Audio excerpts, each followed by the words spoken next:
Hello everyone. Thank you for clicking on this video on self-publishing your poetry book, a complete all-in-one tutorial.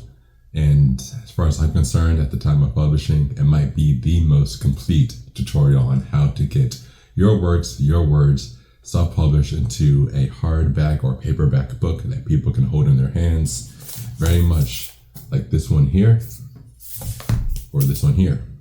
So yes, my name is Abid. I am the self-published author of these two poetry collections.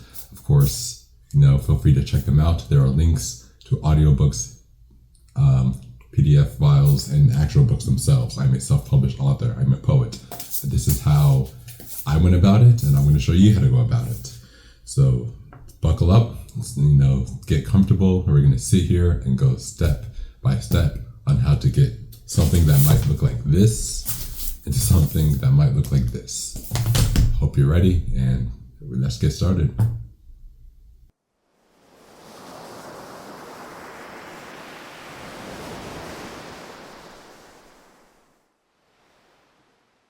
So the first step is going to be pretty obvious. You just need to have a body of work, a body of poetry. You wouldn't be able to publish a poetry collection without poetry itself.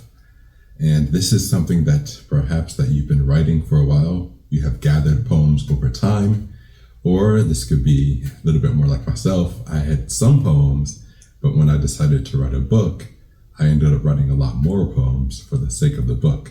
At least more than half of the poems from my first book were written for the book, to be fair. There's only a few inspirational ones in there. So yes, for the context of this video, we're just going to use poetry that's in the public domain. I may use some of my own works in the process, but it's been around forever, so there's a lot of things out there that we can use.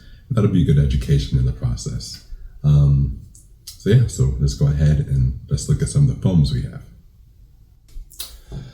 Okay, so the poems that I've selected for the demonstration of this book publishing kind of come from a range, mostly 19th century poets. But we do have Walt Whitman, For You of Democracy, Song of Myself, number 35, Edgar Allan Poe, A Dream, Elizabeth Barrett Browning, A Musical Instrument, George Hebert, The Outer, a very important one there, Samuel Coleridge Taylor, The Nightingale, and Christina Rossetti's Autumn.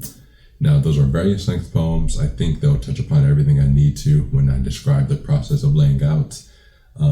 In addition, if for some reason they don't fill out the length of the minimum to print a book, because you do need a certain amount of pages to have a book, and as opposed to like a pamphlet, then I may add some of my own in the mix or just find some other ones. But those are the poems that we've started with. I've read more Poe than any of these other authors. I remember reading Song for Myself in school alongside some other Whitman poems. I've read all of the authors before, but some of these poems I may not be familiar with. But irregardless, they'll fulfill the purposes. So now that we have our poems ready, now that you have your poems ready, we can go on to the next step. So now that we've selected the poems that we're going to be using, there's a major consideration here. And that is, what size is your book going to be? How big is your book going to be? Obviously, this is the most important decision you make, one of the most important decisions you'll make. So we have a few things to help us here, because as human beings, we can't really eyeball accurate measurements. I have a long T-square here. It does not need to be 30 inches. I don't think anyone's going to be printing a 30-inch book, but it is the one that I had readily access available. Have here a piece of paper. We all know this, the broke man's ruler, 8.5 by 11. I can eyeball that, 8.5 by 11. I have my book here, Peregrinations, hardback, U.S. Trade, 6 by 9. And I'm going to double check, but I believe that this is 5.5 by 7.5. So 5.5. Whoa. Look at that. I can double check right now. So this is 8.5, roughly. 8.5 by 5.5. 8.5 by 5.5. And that is why you need a ruler. So yes, size consideration is extremely important, and let's go ahead and look a little bit more into that. Okay, I have these books laid out here in easy to read formats. As you can see, 8.5 by 11, 8.5 by 11, 5.5 by 8.5, 6 by 9, US trade. Got this ruler to here justify everything. So when it comes to the size of your book, I think the most important thing to consider is whether or not you're going to have images. So book A has images, like a photography. Try to find a page.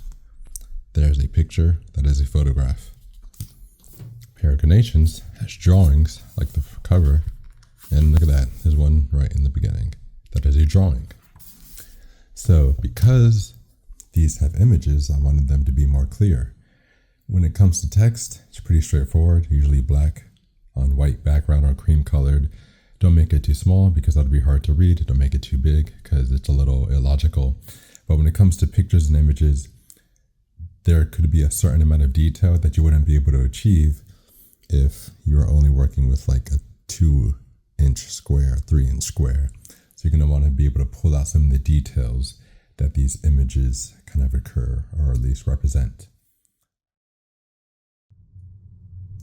And so the next major reason to consider the size of your book, in my opinion, is how convenient do you want it to be? No, 5.5 by 8.5, 6 by 9. Neither of these sizes are pocketbooks. You cannot really fit them easily into your pocket. Certainly not this one because it's hardback and it's big. This one you could possibly roll up. But yeah, so these are not pocket-sized books. So they wouldn't necessarily go in your pocket, but they can easily fit in your purse or a backpack. So they're not oversized. Children's books tend to be oversized. Encyclopedias, big things like that, but we're talking poetry here, so we're probably looking more at this size. If you want to go smaller, like a pocketbook, that's okay. I have found that pocketbooks tend to kind of fall apart a little bit easier, and even though they are kind of being made to be produced in mass, but also I considered pocketbook sizes for both of these and ultimately decided not to because it was just too small. What else is, I will say before we get a little further, is even though it may or may not look like it, the font is 12. Font size is 12, and we'll get into that as we get into the program. But both books, apparently the font size is 12. Now I'm curious to try to compare them. I'm not quite sure, but according to the files, when I went back and looked at the videos, in the programs, it says the font size is 12, so we're sticking to it. Font size is 12. These books are not pocketbooks, but they are convenient.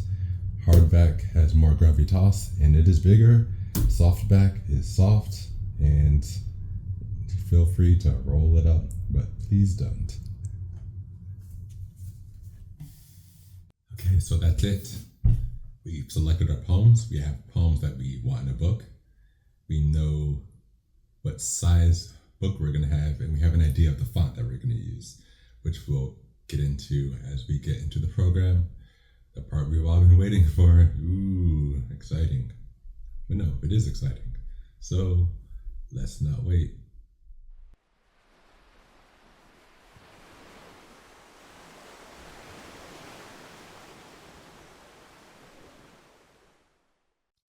Okay, so the program that we're going to use in order to format our book is an open source program. It's called LibreDraw. L is in Lancaster, I is in Indigo, B as in boy, R as in Rover, E, etc. So it's part of a whole Office suite. So LibreOffice. Here it is, free and private suite. It is LibreOffice. So download LibreOffice. Here it is. It's available for Windows and Mac. Now I already have it downloaded, obviously, so I'm not going to download it again unnecessarily. But it comes with a whole suite, obviously. But the one that we want to use is called Draw, which, go to the new file here. Oops. It's all actually related to the same. I'll just open up Writer. So, new drawing. They're called drawings. All right. Yep. So this is it. This is our first page. You can see it already is starting to look like a book. Okay, so now we've seen what program we're going to be using and we've seen the interface, at least on the basic. We're going to get more into it. But before I do, I just wanted to say that this is the part where you kind of should have some semblance of the order of the poems that you're going to have in your book. So which poem is going to be first, which is going to be the middle, which is last. There's no universal answer for this because it's your personal work. Is there a journey? If it's a narrative poem, that's just one long poem, that'll be clear. You can just start from the beginning to end. If they are thematic on themes of love, maybe you have first love poems in the beginning, honeymoon phase poems in the middle, and heartbreak poems at the end. So just organizing your work in some way that seems coherent. This is a process. It doesn't have to be perfect right away, but just want to go ahead and put it out there that there should be some manner of why these poems appear as they do in the book. Yes, as far as the ordering of the poems is concerned, as mentioned, this is a tutorial, so I just pulled from the public domain. The order is not as important, but just to kind of go over the ones I did select, that would be 2 from Walt Whitman, For You, A Democracy, and Song of Myself 35. We have Edgar Allan Poe, A Dream, George Hebert, The Outer, a very important one there. Elizabeth Barrett Browning, A Musical Instrument, Samuel Coleridge Taylor, The Nightingale, and Christina Rossetti's Autumn. So if you want to follow along, those texts were on the internet. That's why we're using them. And if for some reason that, it's not enough space for the minimum 14, 16 pages or whatever it is, then I might just insert some of my own. But I think it should be. And then we're going to add some pictures, some drawings, and look at all the other splash pages and stuff. Anywho, yes, here we are looking at LibreOffice. So what I've already done here is we need to set up our page size. So you would just go to page properties.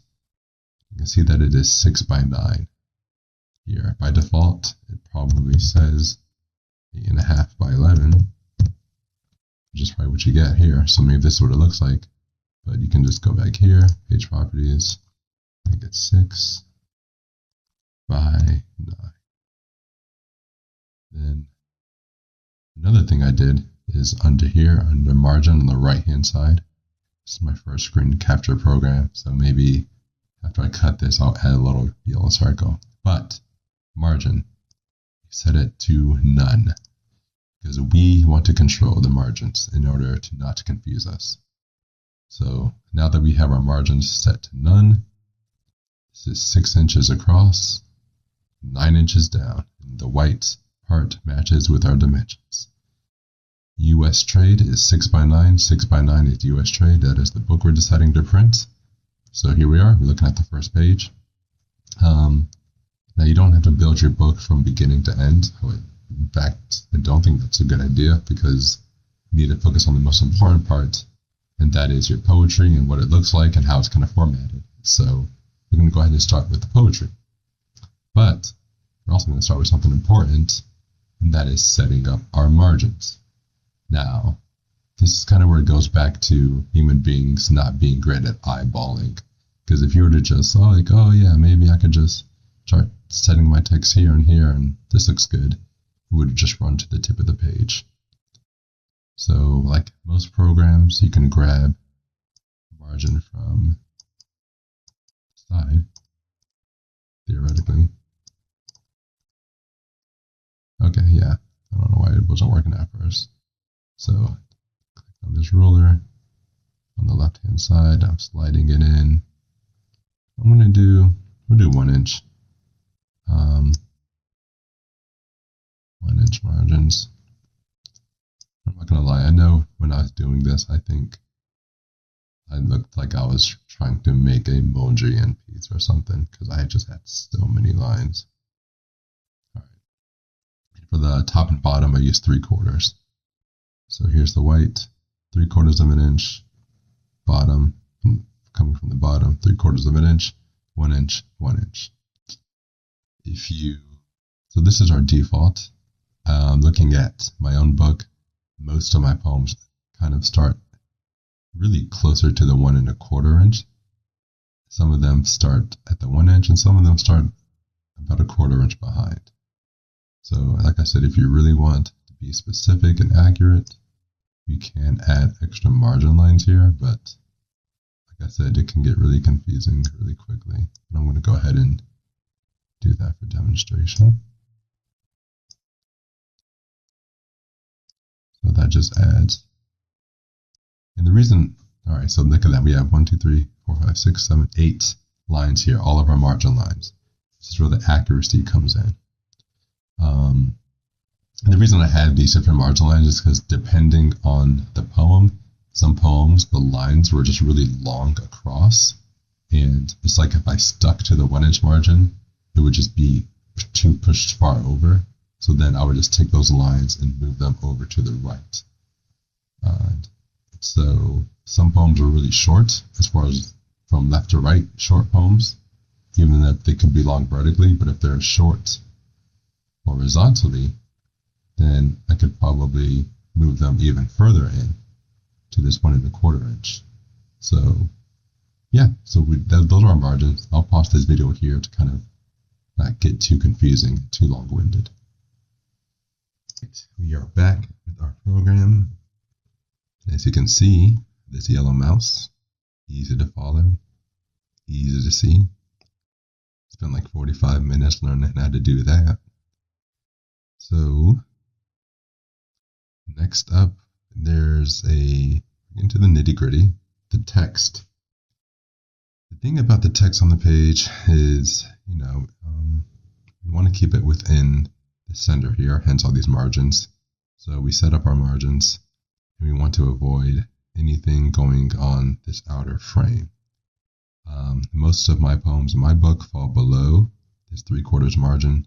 There's 1 or 2 titles that fall above it because the poem itself was so long that to put the title below this line would just push the poem off the page. And if the text that I wanted together would not have made sense to push the text to the next page, because I wanted these words on one page and the other words on the other page. Things to consider. So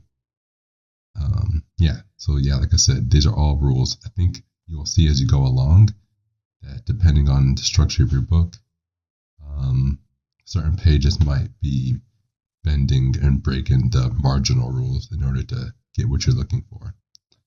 So last thing I will kind of say, and this process is not easy. It is not for the meek. So just follow along slowly. I will try not to move too fast. There's a few ways to add text to this, at least 3. First is to click this box here. The second is to say Insert Text Box. And the third is to use function 2. Now, I tested it, and I don't know if this is just a program glitch. It is a little confusing, but when you click on text box or insert text, your mouse disappears, at least on my computer, as you're going to see in a moment, and you don't even know where anything is. So it's like, where am I putting the text? But just click anywhere within the space, and you will have an option to start typing. And once you start typing, you will have your text box, and your mouse will come back. I don't know if that's on everyone's program, but it's on mine. But if it happens to you, see how undeterred I am by that, although I was mildly annoyed. So I'm going to click on this here because it's easiest. And now I'm going to, where's my mouse? Doesn't matter. Weird. All right, text box, a stream. And We are starting with the dream because that was the most simply structured poem, I think, out of all the ones I listed. I said start with Walt Whitman, but Walt Whitman was kind of known for a lot of his innovative techniques. So I decided we'll start with Edgar Allan Poe's A Dream because we just want to act as if we have a very straightforward text. So here it is, A Dream. We now have text on a page. We have text on a page. Houston, we have landed. Ground controlled, Major Tom. We'll make it, oh yeah, look at that. Mouse followed over here. I'm just going to make this 22. Maybe. Click it all. Select it all. Point size 22. That seems nice. So then when you click away from it, that deselects it. And when we get close to it, we get our little crosshairs, which means we can move it around. So we have text on a page. We move it around. Exciting, people. So, like I said, keep it below the line.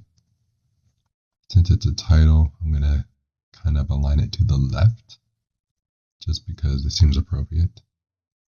I think that's a very unattractive font. Not sure why it's the normal. So I'm just going to try to find something more basic.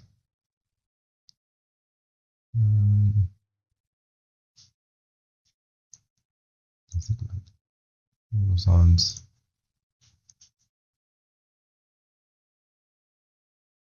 Times New Roman. Times New Roman. You can't go wrong with it. It's one of the most perfectly designed fonts in the world. Alright, so we have it, A Dream. Insert a new text box. Click anywhere. And I'll put by Edgar Allan Poe. Or, I don't know, I'll just put Edgar Allan Poe. Make this smaller. I don't know why it does that. On this 14. Okay, that's good. So I want to put it here. I'll put it at the bottom. Alright, there it is. We'll figure it out. But you can see it's already starting to look like a poetry page. Let me go ahead and pull up the text of this. So, since this poem is pretty straightforward, it looks like it's 4 by 4, A, B, C, D, so on and so forth. Insert a new text box. Click anywhere, because I don't know where I'm clicking anyways, right? Wow, that's really far away. This poem is in the public domain. You can pull it up on a separate screen if you want to follow along. In Visions of the Dark Night. Probably a very good exercise. So, move that over here. Getting a little smaller. I did 12 point, what I used. It's good. Dreamed of joy,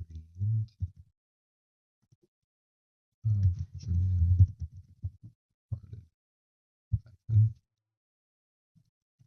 but a waking dream of life and light left me broken hearted. Okay, it's good. Look at that, we have a whole stanza. And like I said, we'll try to align it with that left line towards. And if you want, there's ways to snap and things.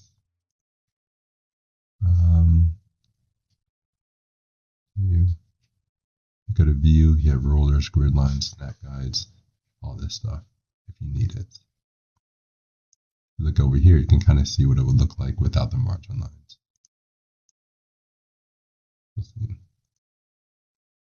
We'll look at it later. All right, I'm going to go ahead and text box, click. What is a dream by day, to his eyes when cast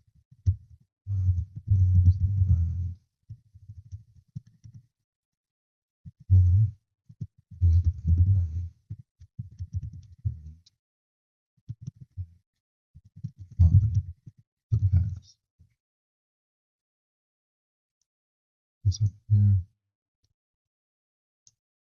It's 12 times New Roman, and so forth.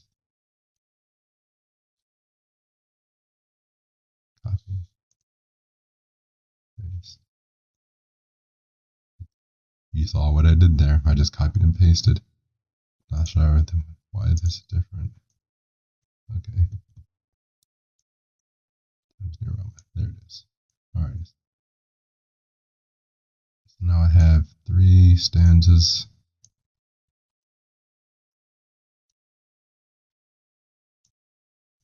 And you can see me adjusting each one, placing them all aligned.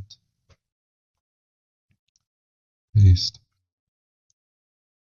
Copied and pasted my stanzas. I don't have to put in those settings every time. Do another one here. Holy Trinity. Holy Trinity. Wow. Chiding. Lovely. B-E-A-N. Lonely Spirit. Guiding. Oh, such a pleasure. At least when you use public domain poetry like this, get the pleasure of reading some excellent poetry. What though that light throw storm and night? Put a little 1, 2, 3. Looks like that on the website I'm using. Poetry Foundation. We all know it. Trembled.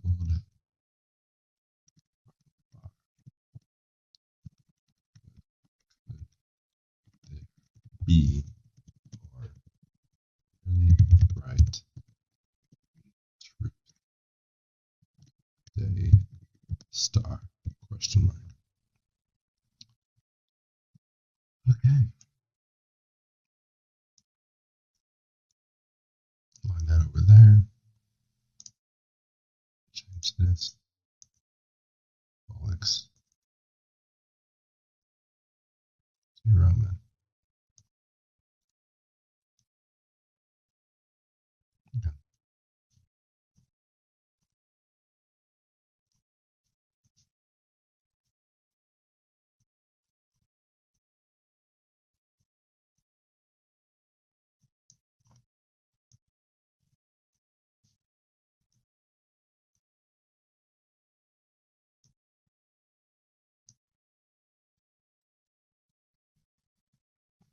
As you can see, I was kind of just fishing for a good spot here, and ultimately chose this margin line 1 1/4 inch in. So like I said, it's nice to have all 3. So the dream, the text box is to this 1 1/4 inch to the left. The text itself is in this middle margin line, and Edgar Allan Poe is on this 3rd margin line in from the top. So that's why we have 3 lines here, 3 lines here, 1 at each. So this looks like a complete poetry page. The only thing I will say personally is I think I'd like to move everything down. So let's see. Smidge. And I made that decision by looking at this box here. All right, so margin lines, title, verses, poem, thing. I'm gonna pause here, and we're gonna, got our first page more or less done.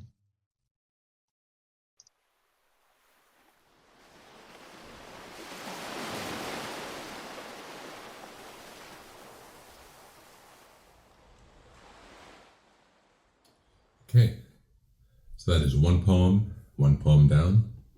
It has a title, it has stanzas, verses, and it has author attribution. The bottom, since this is an anthology, we're going to try to give every poem its attribution at the end or whatever. The next poem we're going to look at is going to be Musical Instrument by Elizabeth Barrett Browning. that is another fairly straightforward poem, maybe 5 degrees more complicated than this one. But I hope you're not scared. Hope you're not sweating too much. Feel free to drink some water, grab a friend, wear your life vest. Be prepared. We're gonna keep on going.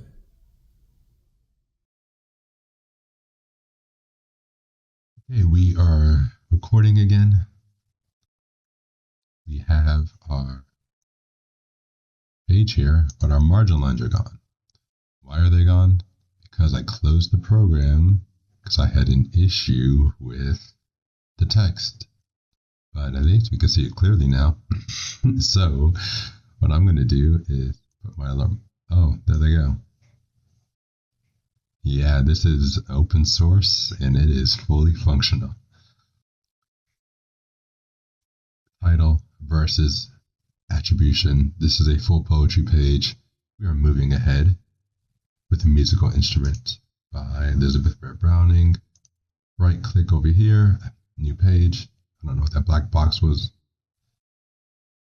Also click on page, new page. This also would have done it. You have an option to duplicate a page, delete a page, or rename a page. Delete, rename, duplicate, and new. Those are probably the most common pages you will be concerned with.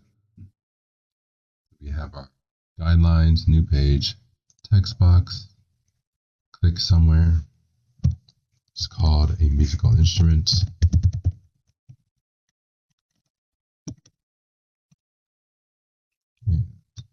Install. Make it New Roman.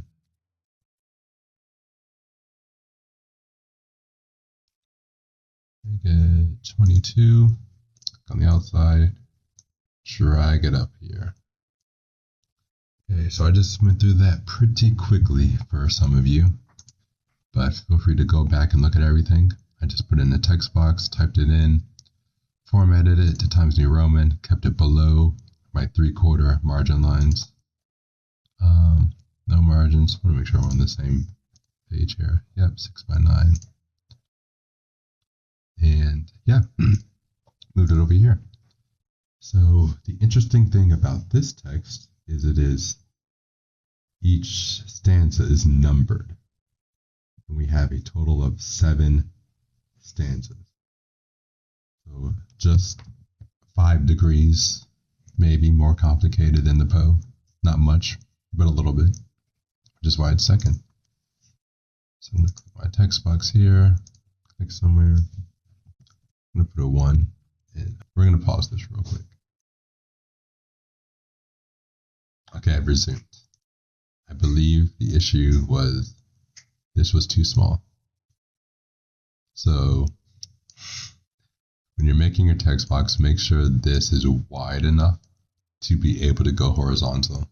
Otherwise, it will just type downwards. We are learning and relearning this together.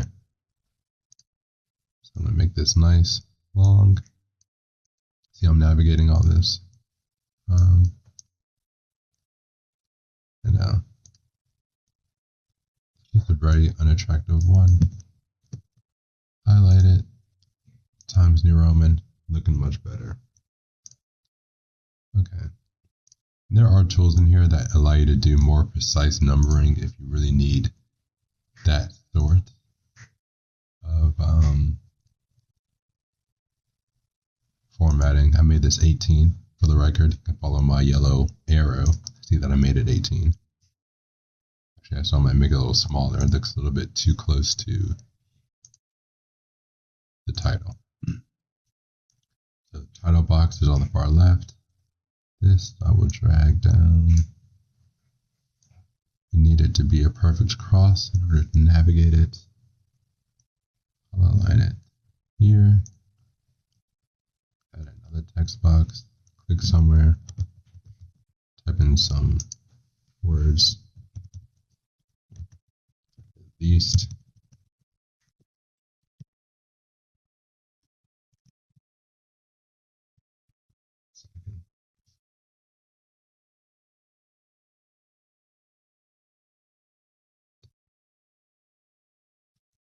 Let's see. Selected all. Liberation songs. You know, people who develop programs clearly, more often than not, have no sense of design and what's attractive. Because why would that be the main font? That's by default. Great God, PAN.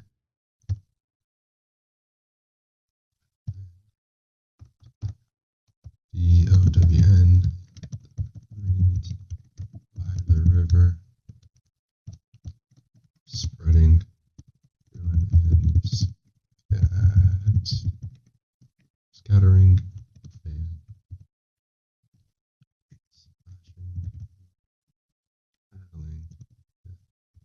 Wolves. 1, 2, 3. Goat. A and D. Breaking. Golden LILIES. Afloat. 1, 2, 3. With the dragon. Fly on the river. Dot. Selected all. My font. Okay. Here. So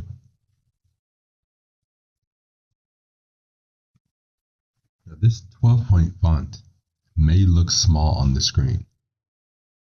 But again, don't be deceived. I went back and I double checked my font sizes in both books, and 2 separate programs have 12 size font. So that's why I said it's important to use numbers, use rulers, use, objective measurements to get accuracy, and not just what we think looks good or sounds good or something. We need equality, kind of figuring it out. So yes, here is musical instrument 1. What was he doing? Capitalize this. This just seems so big to me. I might make it 20. Do me. I did this 20. Okay. We made that 20. This is 18. Here is our 1. So the thing that makes this poem different than the Poe poem is it has these numbered verses. So what I'm going to do here, Control copy, Control paste, paste it right in place.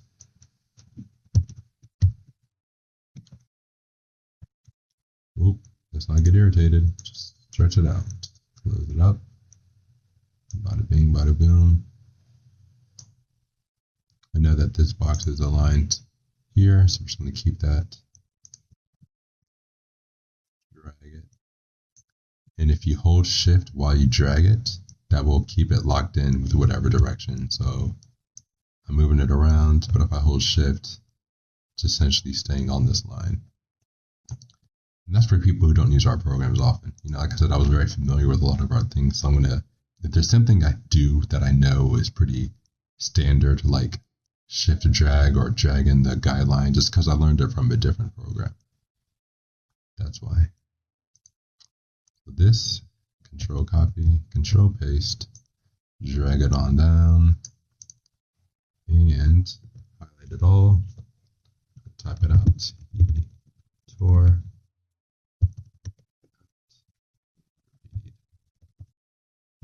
Great. And 1, 2, 3. Deep full bed of the river. LIMPID water he ran. Broken lilies dying. Lay, comma. And the dragon fly fled away, comma. 1, 2, 3. he brought it out of the river. Dot. All right, that is it. Here. Don't worry. I won't even say what I was going to say. Just don't worry. Be happy. That's what I was going to say. Don't worry, be happy. All right. So that's it. So we're going to approach this. I'm going to pause this video and go ahead and add a few more of the verses and talk about how it goes. So you're not going to see me type this out because I don't want to waste your time, but you get the idea. Okay, this is kind of a Band-Aid video, but we are going to take a look at this poem, a musical instrument, and see what I've done here. So what you'll notice is, one, I've added this line. This is kind of where the title sits. Now that we have multiple poems in, I wanted to try to make sure that they were kind of lined up on the same line, titles per page. But even going ahead to the longer poems, when you have poems that are longer than one page, you still maybe want the top of the stanza of the next part to line up with the title. So this 4 sits on the same line, more or less, as the titles. There might be instances where you tweak this, but again, it's better to have the knowledge of what you want to do, so you have the choice of if that's how you want to do it. And that's what self-publishing is really about. It's about to being able to increase your choices and customization. So many of these stanzas and everything were very similar. So in order to save myself some time, you can just overall drag, Control copy, Control paste, and then I can drag that much. Not the copy here. We'll try that again. Control copy, Control paste, and then yeah, you can now drag the whole thing. That way, very finicky. One other thing I did when I was on the break, you have your snapping tools here. You can snap to grid. You can display the grid, help lines while moving. So snapping could be really good, but it could also be very cumbersome if you're trying to be specific. So let's see, right now, this is it not snapping. Very nice and fluid. Undo, snapping. You can see that it's now kind of clinking along. Get my grid back. See, getting very used to this program. I know that if I don't see my grid lines, I can just click on the grid and they will pop right back up. Help lines while moving. See what that looks like. Okay, so you can kind of now see this. And whenever you do this, I guess the grid disappears because I literally just put it back up there. Undo, undo, undo. And we'll snap back our grid. So there's that good stuff. Accidentally hit quit, but that is mostly what I wanted to kind of go over for this poem. Is it's multiple pages, so just being able to use extra grid lines and guidelines to align things that may not be the stanza. So we did that to align the titles at the top of the pages. We also did that to align our Roman numerals. So, you know, these 1, 2, and 3, 4, 5, 6, 7 are more or less in the same area. We can make sure that this whole section is the equal as this section using snapping, copying, paste, guidelines, display the grid. If you need to see the grid that everything's snapping to, there's this hot button over here. So you can kind of see what that looks like when you start, you have this on as well. And got to be very precise in this program. Okay, so now you can see where that cross is kind of coming from. Yeah, this is a slightly more advanced poem. And doing those things comes back, but that is 2 poems down. The Dream by Edgar Allan Poe. and a musical instrument by Elizabeth Barrett Browning. We will now bend the rules a little bit, maybe even break them with the next one, which would be Walt Whitman. So yes, we are starting to keep control, and we're just going to keep chugging along here. So now we will be moving on to the next step, and this is one of my personal favorite aspects of self-publishing, and in my opinion, maybe the singular reason why you would really want to, and that is the ability to lay out your words as you wish in a creative way that reflects both your personality, the creativity of the poem, or just the content of the poem itself. This really allows you to step into a whole new realm of creativity and creating. So for the poems that we will start with, for looking at that, we're going to do some Walt Whitman, famous American poet, a father of the free verse, as they say. Not the originator, but still obviously an excellent example of a turning point in poetic history.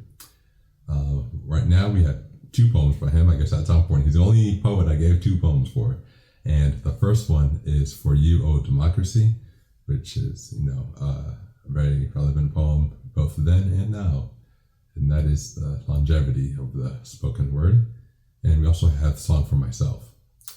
Now, despite being free verse, there's still some structure. I believe I read somewhere that Song for Myself opened up with iambic pentameter, which is one of those old school terms which you don't really need to know, but it can be helpful if you want tools in the tool stack, which we all do. So with all that to consider, though it's free verse, we still have a 6x9 window, so it doesn't matter how chaotic we want to be, it can't flow off the page literally, because in the material world, that is not physically possible. So we can be very, very creative within the constraints of our frame. Let's go on and get started. All right, so we know the process. Text box, click, thing, you, demo, see, here. Great. Click here, clicking on the actual box. So you don't gotta select it all.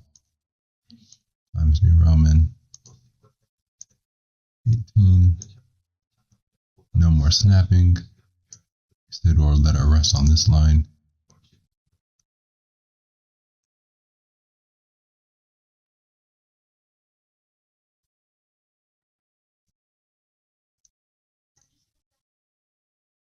Very good. So all titles essentially fall on the line. So we'll go ahead and click randomly COME.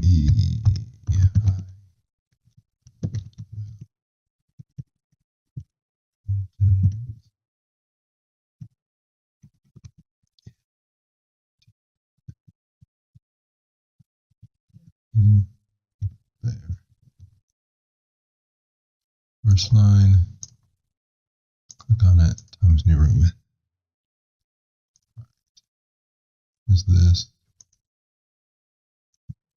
Command copy, paste.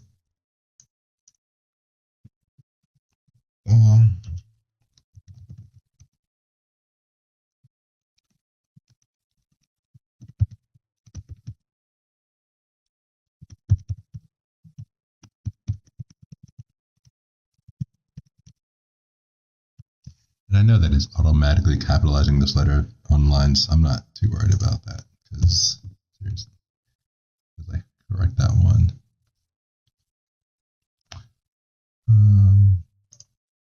Size 12.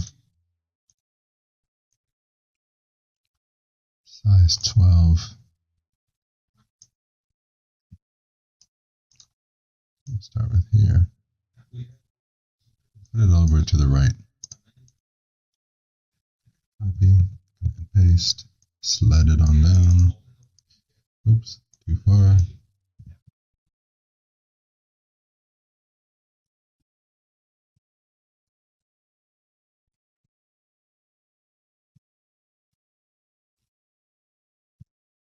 Stop there. Smaller.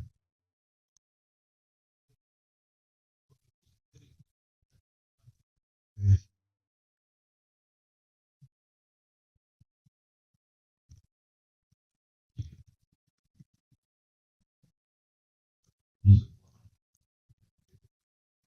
Paste.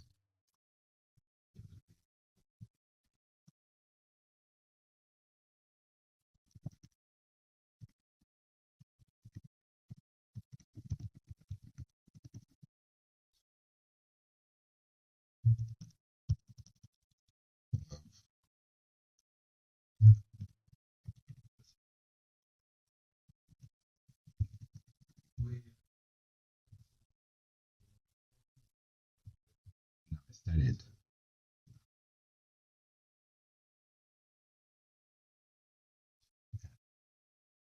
So what did I do here? So this first line has 1. Second line also has 1, but here I started dividing it up very much separate, and I even put this one word by itself. I do recommend you try to get the boxes to be close to the length of the text, but large enough that you can always kind of grab it. So once you have these individual lines, this is obviously where you can really make things sing. So, love of comrades.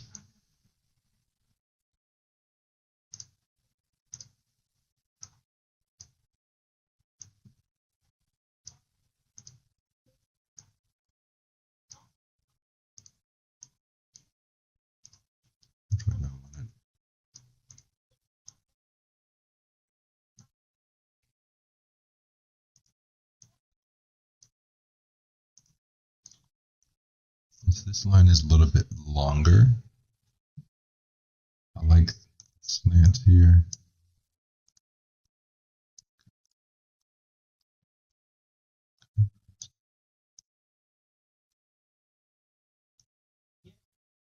I naturally goes to the left. I'll put that here. Okay, come, I will make the continent indissoluble. I will make the most splendid race. Okay. So as you can see, essentially the idea here is the more we break up the text by line or by word, the more we have control over it, and the more we can play with the display on the page. So we're going to keep going here. I'm just going to pause the video and add some more of the text. So here I have gone ahead and added the rest of the text for this poem, For Your Democracy. And one thing I did here, if you go up in the upper left hand corner, click on View, and change the size.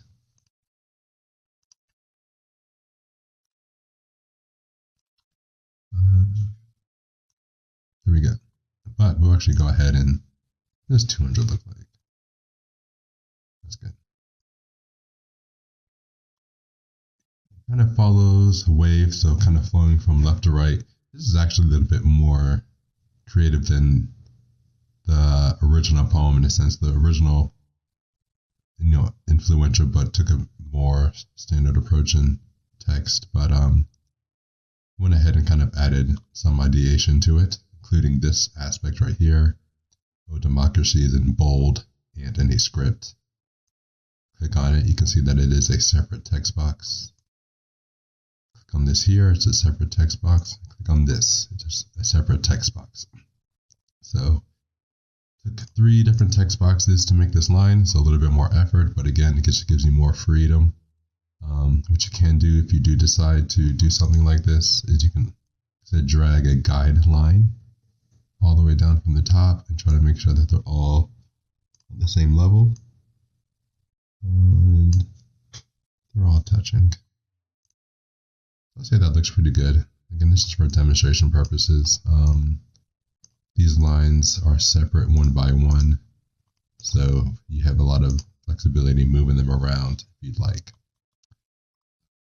So that's it. Free verse, breaking it up by, couplets, single lines, single words. You can move it around the page accordingly. We still have our original guidelines, so we know that even though this is free verse, it will still look nice against all the other poems in the book. And for this line in particular, we went ahead and broke it up by 3 different boxes and put a guideline to make sure that this singular line is accurate. I'm going to take away this guideline now because the guidelines stay from page to page. And if I go to the next page and I don't need it, it's just going to be confusing. So let's delete it. All right. And that being said, the next poem that we are going to look at is one of my favorite poems of all time, to be honest, and it is George Hebert's The Altar.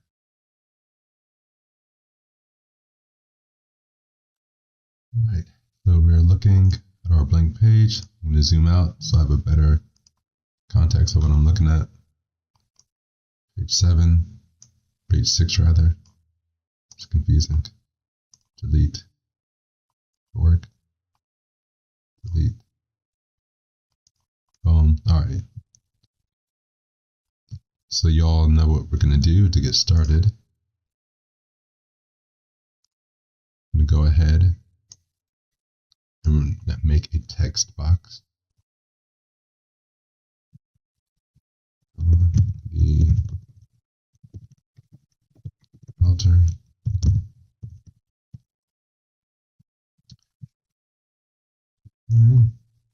Rare. 18. This online. Of course, I can't remember where it goes.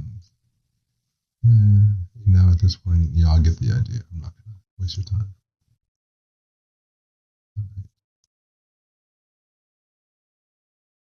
Oh, buddy, not this again. Oh, nice math. All right, so we have the altar. This is one of the most reputable poems in the English language, precisely because of its form. It is famous because the poem is about an altar, to the Lord Christ and whatnot, but it's also shaped like an altar. So, however many years ago, I does let my mind on to which this was written, 17th century. So that would be the 1600s, give or take. Yes, it would. Yes, it is shaped like an altar. So the poem itself has a top where everything is kind of long. It gets nice and thin in the center, and then it kind of goes back out at the bottom. So we looked at the last one with Walt Whitman, where we had free verse, and we kind of were able to move the lines around all across the page like we wanted. So now we're going to take that same idea and add some structure to it. Also, I'm going to be able to do so. So you're going to see me just type like the first line here essentially, and then I'm going to pause because y'all kind of get the idea at this point. And from there, I'm going to, see, this is already something. All right, we're going to pause and take a look at it. Welcome back. As you can see, I have gone ahead and laid out this entire poem. The altar, the broken altar. Not sure where the guidelines went. Somewhere. We'll see. Either way, here it is by George Hebert. I was kind of playing around earlier, that's probably why. As you can see, it keeps true to the form. So you have the high part here, which is kind of like the top of an altar, the middle part, which is like the column, and the bottom, which is the base of the column, or the altar, per se. It's one of the first poems that we have at least preserved in some ways. Like I said, probably at least 400 or 500 years old, where someone really took the effort to try to reflect the form of the poem with the subject matter. And so here I have it separate. So the word altar is separate, but also within the words altar, heart, and sacrifice, I put an extra space there to match the original. So that means that this line, all these three are on separate ones. I'm not quite sure. I've been playing around maybe too much, but down here, I actually added some space just to be able to try to stretch this out to be more in line with being a full column at the base. But again, box here, box here, box here, three separate lines. Each of these is its own box. So I was able to move these to be able to match the form of the column. So at this point, I guess I'll go ahead and point out display grid, snap to grid. So now you can see the grid, and now the snapping is on. I could have shown this earlier, but we're all doing this in real time. Help lines while moving, that is a thing. So look at those lines now moving while you're snapping to the grid. Turn those off, but that is an option. Again, display, snap, and help lines while moving. I think this is a good opportunity to show you all how to get a vibe of how your final product is going to look. So we're just going to do an excursion here and go to File, Print. We'll print as a PDF. We'll just put it in Documents, Save, Save, Save. And look at that, it actually opened up right away in Adobe Acrobat, right? This is Adobe Acrobat. All right, got a little AI. So yeah, here is our book, kind of in a PDF that we can read. This is for Adobe Acrobat specifically. I pay for the monthly subscription because I do a lot of other art stuff, and there's probably some of the devious reasons, but it doesn't really matter. The point is I'm sure if you don't have Adobe Acrobat, there's probably something comparable. So especially for as basic as this, open, view, page display. Hold on, so I went to this top right left corner, open all this stuff here.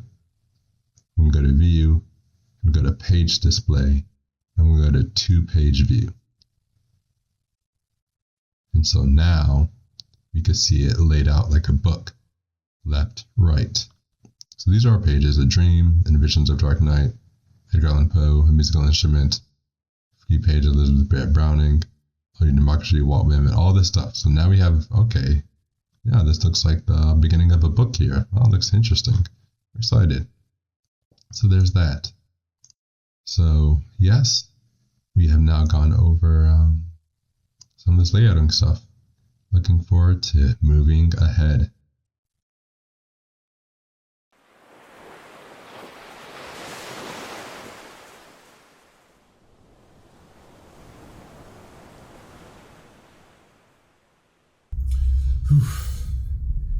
It's okay to wipe your brow. We've done a lot of work up to this point. We have organized and formatted 4 different poems, a basic poem, or it's not a basic poem, but as far as formatting is concerned, it was pretty easy, we think. I'm going to say that we also did Slight Variation, 5-Degree Difference, Elizabeth Barrett Browning. We looked at free form, free verse, and we also looked at the altar, so kind of a shape poem, and that is a whole form in of itself. I don't remember the exact name of it when the words match the shape, but you know what I'm talking about, so we can do that type of work within this program.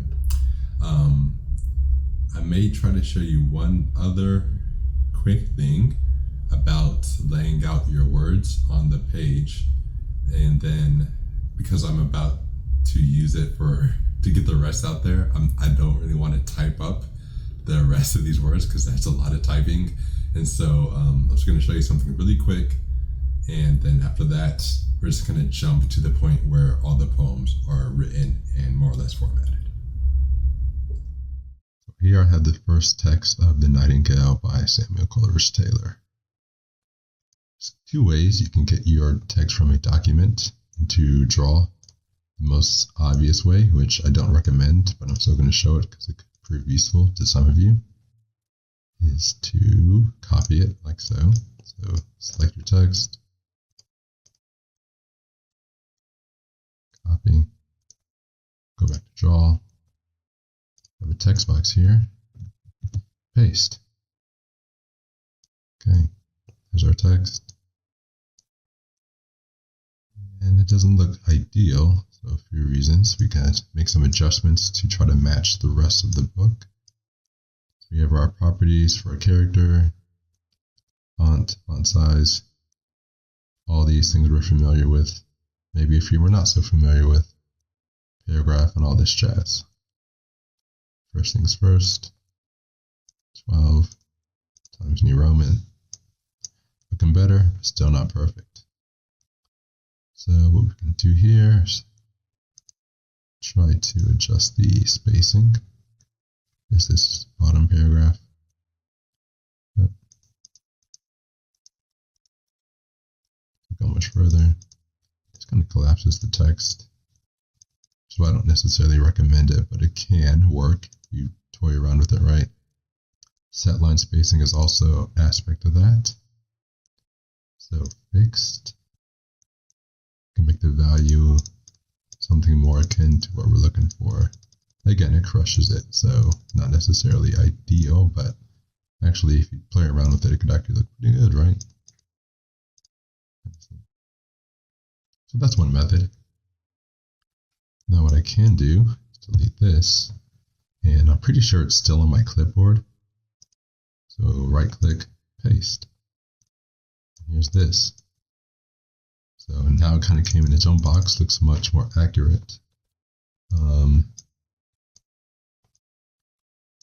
problem with this is it's a picture. So again, these two methods I just showed you give you very little flexibility. But if you're looking for just an even book, I mean, this looks like the page of a book. It really does. That's one option. So just pasting directly into the document or pasting within a text box. That should be good information here. I'm going to go ahead and have done really this with the Nightingale and Christina Rossetti's Autumn. Okay, I mostly have the text laid out. So Christina Rossetti going backwards. Oh, look at that. Got the title. So I'm going to do that real quick. AUTUMN, Autumn, Times New Roman. Y'all see how quick we're moving now, right? We are moving and grooving. And 18 as well, right? All right. Autumn. Same colors Taylor, his poems. Here, all the way up to the beginning with the Nightingale. One thing I want to reiterate as I rediscover and discover these for the first time. If you select a page on the left, click New Page, it does go right after it. So you can think about that. You can also take this page, just drag it down below it. What you don't want to do, those are two ways to organize your pages. I'm sure going to get back to that because, we still have a lot of work to do. I know, editing a book, right? So that is all the poems in the book, right? And we have really 16 pages. Excellent. Just exactly how many pages I was hoping we would have. And yet we are still not finished. So we are good. Nice big relief aside. We have formatted our poetry. If you have poetry to be formatted, we have formatted it. We have looked at Edgar Allan Poe's A Dream, which introduced us to basic structure, just verse, verse, verse, line, and rhyme. We looked at a musical instrument by Elizabeth Barrett Browning, slight variation there, just adding some Roman numerals to block up the verses. Then we jumped into looking to more creativity with free verse, Walt Whitman's For You a Democracy. looking at how we can kind of flow the lines themselves across the page and even punch and highlight certain words and text within the poem. We push that idea further in George A. Bare's The Altar, where we can add structure to free verse and really get some really creative in terms of blending of, fluid rhythm, but some ideas there, some structure. And within those two poems, we look, breaking up each line by 3 or by however many you need to, and each single text block has its own unique characteristics, including spacing between the letters if you need.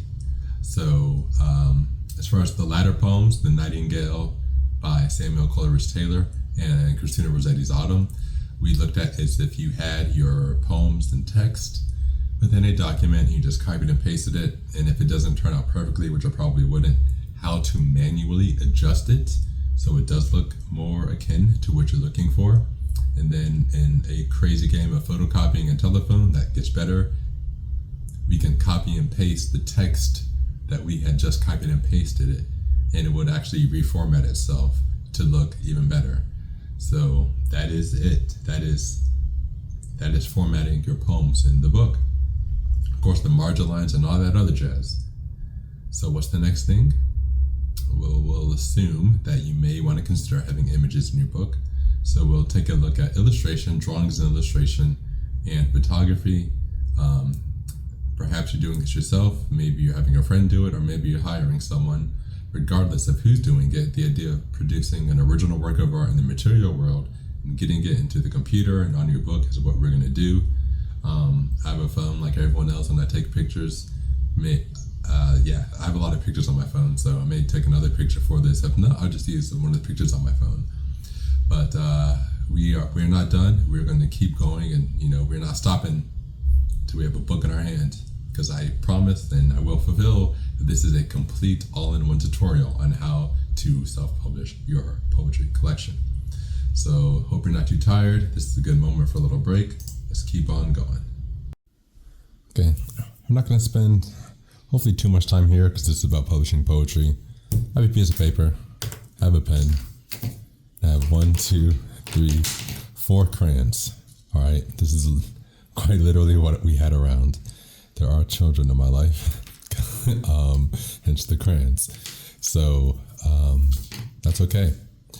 So we have, a dream. We might just choose 2 poems. The dream makes me think of clouds and the moon. So why not? Some clouds.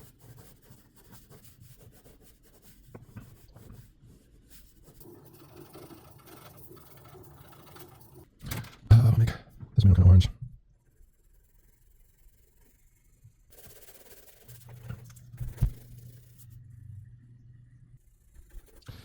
So this cloud, definitely throw some purple in here, maybe just a little bit, at least in the highlights.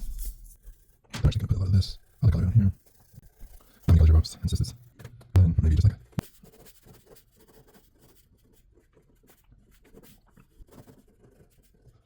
right there. It's a dream.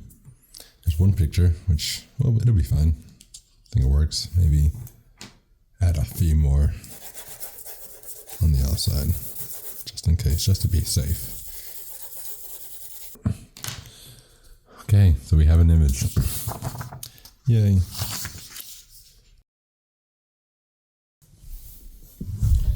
Okay, I've added 3 crayons. Gonna put some of the yellow in this other one. But we have a dream, and just say nightingale, maybe. I don't even know why I'm doing 2 pictures here. Alright.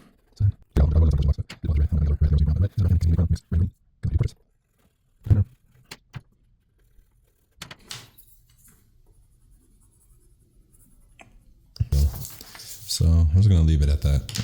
There we have it. 2 images. Okay, so you saw those very basic, quick sketches, doodles, whatever. But it's not important that it's in the museum worthy. It's just important that they are done and they represent our purposes. Quick thing I will say, just because whatever, I did get this PDF 4Qt editor. Click on it. File, open a how to write poetry book, a dream, view, page layout, 2 pages, and we have this. PDF for Qt, I literally just downloaded it because it's open source and free, so I just want to make sure that everything high option can be done on the no budget. Obviously doesn't look as good, but or I'm sure there's a way to go about it, but since I just downloaded it, you kind of get the idea. But we'll close that. And now we have our, let's see, insert image, downloads, back to the L3, bird, open. There it is, there's our bird. I put this on another page? Probably. No, not necessarily. Okay. But anyway, you just saw what I did. Insert image, and there it is. So that's the nightingale one, which we're obviously going to get to in a sec. That's a nightingale, people, in case you didn't know. So click on 12, page, new page, insert image, bird night. All right. Now, as I kind of mentioned, like I have a little bit more of a creative background, so I could have easily taken this into Photoshop and done some things with it. For the record, after I drew it, I took a picture with my phone, and some cameras detect the edges of a paper and will allow you to just photograph that. It was not doing it for me this time, so I just used the native editor to crop down to the paper.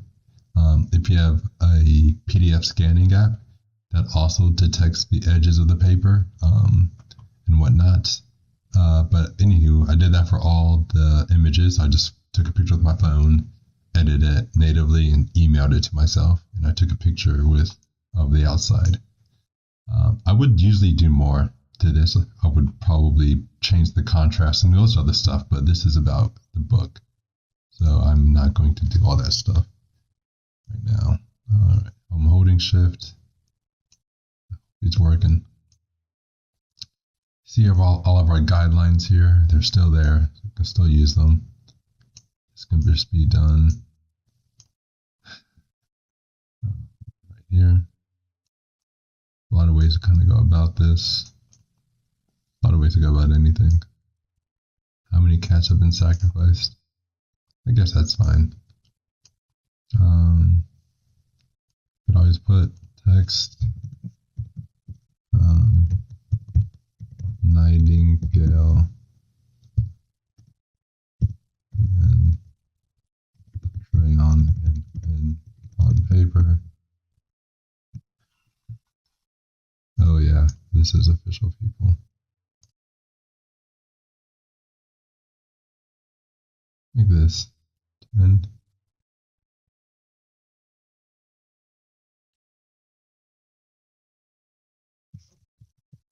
paste here. There's no whatever. Sure. Okay. Actually, we'll move this down and copy, command, paste. 02025. It's getting a little too small. Zooming in. 150. Could have went to 200, but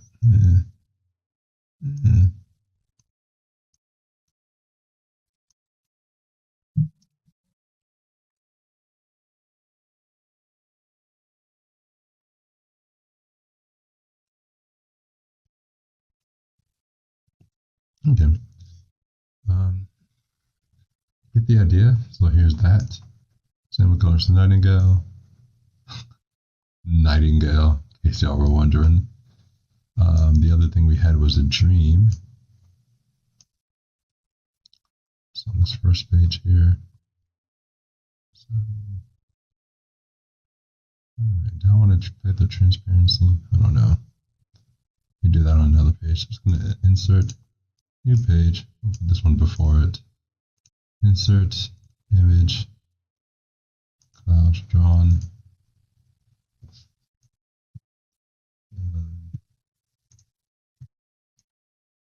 A bit smaller.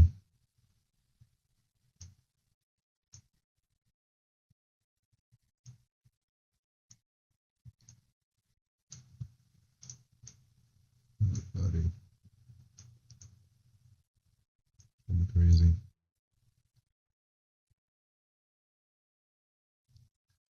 Okay, little tick bothered me. Fine, we have our image here, a dream, on the page beforehand.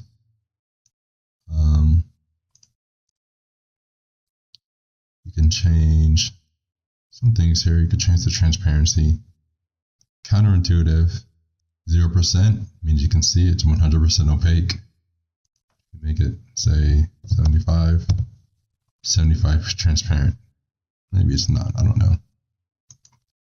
Just make it back down to, say, 10. Just kind of there. Brightness, contrast, I mean, this is all, hopefully, I don't know, it's not say hopefully, it's pretty straightforward stuff. Bump up the contrast. Doesn't look like it's a little off. 20, something like that. Maybe it looks a little better. Brightness, maybe make the brightness 50. Doing looks almost black and white. 25.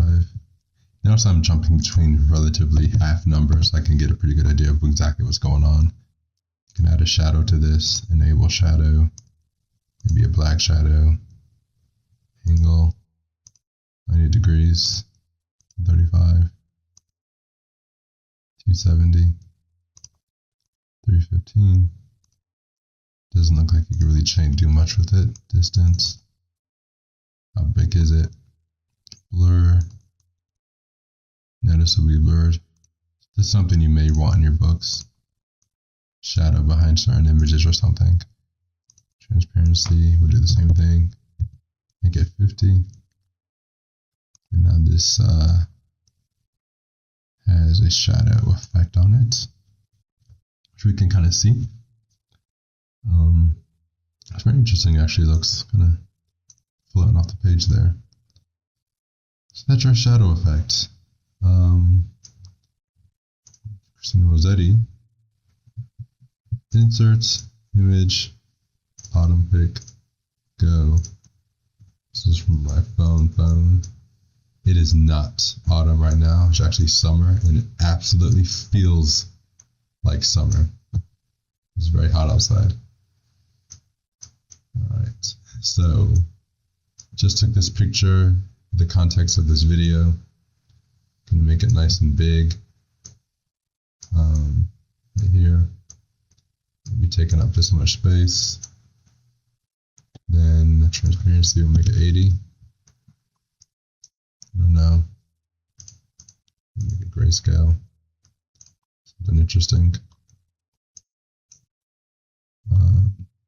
Not grayscale. Default. I make the brightness 80. Makes it almost disappear. 50. 10. All right, that looks interesting. Like I said, if I was doing more with this in general, there's a lot I could do with it, but you guys, I just want to show you all like the general process of what it is to add images and drawings to your book. I think this looks alright. Then we'll make that even. We'll make this reach the edge of that. Maybe even have this go to the corner there. We'll actually expand this to be like that. Move this over. Put that down there. Okay. Looks good. We have a photograph, some text in it. We have a photograph on its own. And we have a picture on its own too, almost like a splash page. Alright, so that's images. So we have done pictures and text.